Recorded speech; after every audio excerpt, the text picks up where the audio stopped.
Welcome, Logan Herring, CEO of Riverside. Happy New Year to you. Happy And New Year. thanks for giving us an update here. Yeah, my pleasure. Always good to be with you.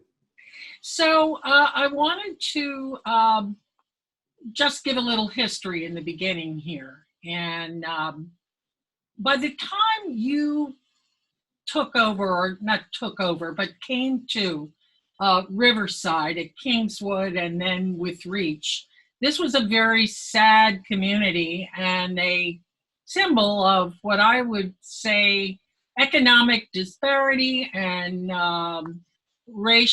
systematic racial injustice and systemic racism and poverty, undereducation, lack of parity, however you want to describe it. The people living there were in miserable conditions. Is that fair to say? Yeah, I think that's fair and also possibly an understatement for the conditions of the neighborhood. I would say the conditions from, outside people looking in is that the conditions are pretty sad, deplorable even, but I would say that the people inside of the neighborhood historically have taken great pride. This is where they live. This is where their kids might attend school, go to Kingswood Community Center. So they try to be as prideful as possible to create the best environment for themselves and their families. Just unfortunately, the systemic oppression and systems and barriers that have been put into place for decades and hundreds of years have really culminated to the existence that persists now. And that's what we are trying to change as a collective community, wrapping our arms around the community and working with the community for this revitalization effort. Unfortunately, as you and I discussed in email, we really don't have the time in these short formats to talk about the real culprit, which is white supremacy and everything that goes along with it. But suffice to say, you have come along now with Reach Riverside, and the concept is to offer the people that live there, good people, an opportunity to have a piece of the pie by upgrading the entire community. Thanks to, I guess, Warren Buffett's purpose-built community model. Talk about that. Yeah, so we are working with purpose-built communities. We've been doing so since the end of 2018, formally, informally, pretty much since I started working in Riverside, which I'll be celebrating my 5-year anniversary in a couple of weeks at the beginning of February. Wow. And Purpose Built is funded by 3 billionaires, one of them being Warren Buffett. And what Purpose Built does, it provides technical assistance around place-based holistic revitalization efforts. We are one of 28 purpose-built communities around the country, and we have a 10-year agreement with them to provide this technical assistance to help us and accelerate the work that we're doing around this holistic place-based revitalization effort. Now, a core element in this project is community involvement. You're not just going in there and telling the community what you're going to do for them. You're asking them. How's that going, and what kind of input have you gotten? Yeah, and thank you for highlighting that. Our tagline at Reach Riverside is with the community, for the community. So from the beginning, at least my involvement, back when I was just the executive director of Kingswood Community Center, the first thing I wanted to do was rebuild that trust and buy-in from the community and the local residents.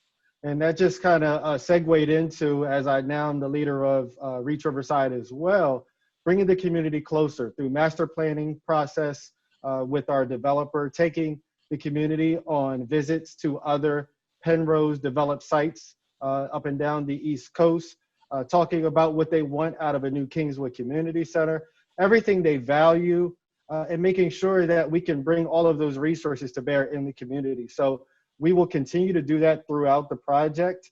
And it's exciting as, all of these plans are starting to come together. For decades, the revitalized or redeveloped future of Riverside has been promised for far too long. And there's a lot of fatigue around planning and nothing happening. And that's something that we had to overcome and will continue to try to overcome. But it's a glorious day in Riverside now because I just saw one of our residents post on Facebook the the digger moving dirt around as construction starts on the first phase of housing, which is something that many people thought they would never see in Riverside. Right, and that really solidifies the fact that it's going to happen. I had some of my most wonderful students when I was at DSU had grown up in Riverside, really terrific kids, and I got an earful about what the neighborhood needed, what the community needed. But the Kingswood Community Center has always been a beacon of light, pushing forward against all odds down there. I'm glad to hear you're going to revitalize that. Yeah, so I could, if we were recording and you see the video behind me or the picture behind me, it's of the new revitalized community. I also have one that I use that shows the new Kingswood, which will be a $30 million facility, about Wow. 70,000 square feet, which will be about 4 times the size of the existing Kingswood Community Center. So really excited as we begin to plan that out. The architect that designed the community with the community's input is also the same architect that had designed the warehouse with the team's input on the warehouse. So we're really excited to keep working with the architect, who's Fern Clendaniel, and fundraise to eventually build the new Kingswood Community Center. Do you also still plan to build a high school? That's something that I think is more of a long-term vision. Right now, we want to reinforce and stabilize and then continue to increase and enhance our services at Kingswood and in partnership with Eastside Charter. And I would say the tail end of that education continual pipeline is the warehouse, by way of extension is supporting teens and high school students in an after-school setting. Eventually, you know, the future holds. We hope that we will be able to bring a high school, but we don't necessarily know if that's what's going to be best. We Sure. are now partnering with, Howard High School and many of the districts to work with the warehouse in an after-school setting. But there are a lot of things that I think need to take place in terms of educationally with our community and our city around redistricting possibly and things like that. So I would say that is yet to be seen. You know, many years ago, I had this idea. I met someone who was trying something similar in, I think it was Jersey City, New Jersey. But I always had this idea that it would make a wonderful location for a beautiful working farm and gardens. And I know Ajit George then started a project down there. So the area is once again coming alive, huh? Yeah, there's so much activity going on in the neighborhood. You could feel there's just a different energy between Second Chances Farm and Kingswood and Reach Riverside and the warehouse and all of our organizations working together, Eastside Charter, the Wilmington Housing Authority, Penrose, our developer. And that's just a handful of the partners that we have working around all of our initiatives. And you speak to farming. Not only do we have Second Chances Farm, but we have our community garden, which is operated and managed by another nonprofit called Planning to Feed, who just helped us launch the first community refrigerator in the state of Delaware about a month or so ago at Kingswood. And we're about to launch the second one right here in front of the warehouse. Planning to Feed is also partnering with us, and they will be managing our very own vertical garden that we have in our hydroponic, what we call our ag pod. And our ag pod will be able to produce up to 1.5 acres of traditional crops, similar to what they're doing at Second Chances Farm. And it will be working in combination and led by our teams here at the warehouse. So one gap that we are filling is access to healthy food, and we're doing it in a variety of different ways that is really, really creative. So excited to be able to, again, just meet basic needs and do it in creative ways that allows the different partners to come together and really offer those services and just necessities that the community has too often far lacked in this community. What I love about it is it's so proactive, everything you described. Talk about the teen warehouse for a moment. The teens seem to be responding, although just as you're getting up and moving, we're hit with COVID. But talk about the warehouse for just a moment. Yeah, so the warehouse, as I changed my background, this is the inside of the warehouse. The warehouse is formerly, the physical structure was formerly Prestige Academy, and before that it was Marion T Academy. It's a 43,000 square foot facility, but the warehouse is so much more than a facility. It's a partnership between over 150 organizations that have experience in serving teens and youth in the city of Wilmington and the county and the state. So we operate around 5 main pillars: recreation, education, arts, career, and health. And we invested $3 million in this building. And as I stated earlier, really designed it with the architects working with teams that we've been working with for over, I think it's over 3 years, going on 4 years now. We are currently employing almost 60 teens at the warehouse, preparing them for different career tracks. And by the end of 2021, we will have employed 125 teens throughout this year with career exploration through healthcare, IT, culinary, hospitality, you name it. We're partnering with BPG, JP Morgan Chase, Nerd It Now, and the list goes on. Christiana Care, Code Differently. So it's our tagline at the warehouse is 14 by teens. And again, that speaks to putting the community first and working with the community.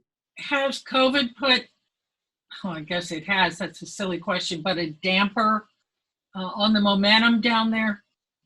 Yeah, absolutely. It's definitely slowed us down, but you know, we believe in adapting to the environment which is presented in front of us, and COVID is no different. So as soon as COVID hit, we were supposed to be doing our grand opening in April during spring break of the high school calendar, and instead we launched in a virtual format. So one thing it allowed us to do was kind of work out the kinks in the building and technology and facilities. But another thing allowed us, or it actually forced us to do, was figure out a way to reach additional teens that might not have access to get here transportation-wise or just physically. And we can now say that the warehouse has a national reach. We have teens as far away as Georgia attending our virtual programming now. And it's something that we've trademarked called the WAVE, which is the Warehouse Advanced Virtual Experience. And I think it's given confidence to the broader community that through our leadership, and not just mine, I have a slew of board members, committee members, particularly my staff, that have committed to changing the environment and not allowing what has happened in the history, create the conditions that we are currently facing. So as we look at the warehouse as that proof of concept, people have confidence in us to say, yes, they can deliver on their promise, and we believe the rest of it's going to happen. And now with dirt moving, the next step is to begin building the housing, and then next step is the new Kingswood Community Center. And very quickly, what is your timeline? So the first move in, maybe. Yeah, so the first move in prayerfully will happen at the end of 2021. We'll have the first slew of housing, and then the next would be about another 4 or 5 months later. So we'll have the first 74 homes completed in the next year and a half, and then we'll begin construction on phase 2 immediately. They might even be working concurrently. So I would say in the next 3 years, we should have the first 2 phases of housing built, which will be about 141 homes. And in the meantime, we will continue to fundraise for the new Kingswood Community Center. And the fundraising will determine how fast we build the new Kingswood.